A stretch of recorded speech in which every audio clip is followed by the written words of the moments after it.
Been getting a lot of questions about the size of the SL1, and I thought I'd take just a few moments and kind of give a featured tour and comparison with and contrast with the Canon T5i. So here we are at the SL1 sitting right here with the Canon 40mm lens. Really should be sold with that lens. That is a sweeter setup. It is sold with the 18 to 55 lens, and I think the 18 to 135 as well. Here is the T5i with the 18 to 55 STM lens on it.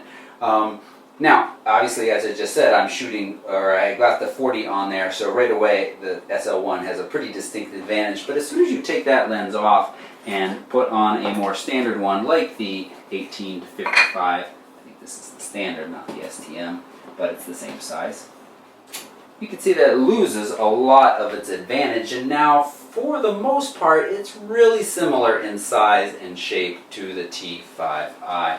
But let's take a quick spin around these two cameras. A lot of similarities. You know, it is impressive that despite its smaller size, they did make the goal of keeping all of these physical buttons for most part present. We've got our flash pop-up, of course our lens exchange button, our lens removal button. Hidden down underneath is our depth of field preview buttons.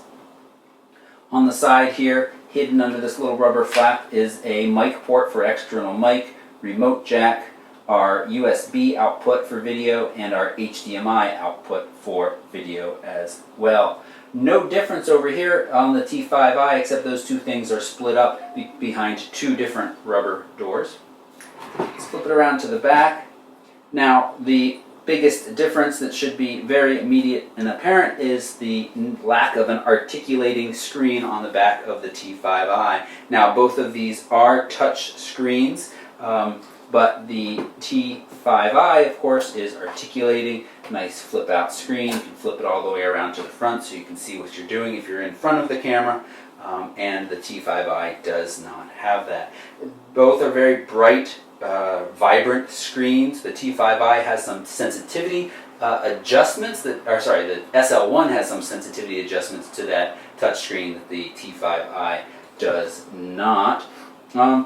The Q button is now the Q and the set button. You can see that it's migrated from here down to here on the SL1, and we're now missing our little four-way directional pad that gives us access to those options. All of those are very quickly accessed through the touch screen, but otherwise, menu info, our video record and live view, our zoom, our focus point selections, those are all present. Playback, and delete down at the bottom.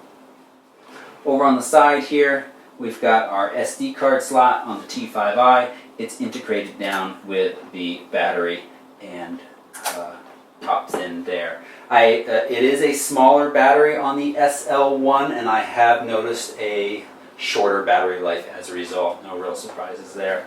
Tops of the cameras here, you know, very similar. We've got our dials. They're the exact same as I mentioned in my SL1 kind of first look, that there are some features under some of the dial modes that aren't present on the T5i, but otherwise we've got our ISO, we've got our mode, or our command dial, and our shutter button right there.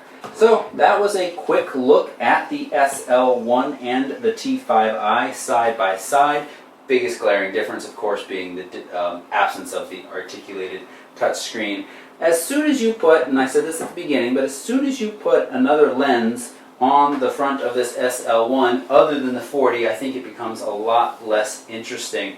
There is a target market audience out there for this camera. I will talk more about that in my full review, but I think that audience is small, and I think they have a lot of options of either smaller cameras with greater feature sets that are out there, and not all of them are cheaper. Actually, price-wise, this is quite nice for the image quality that it provides and video quality.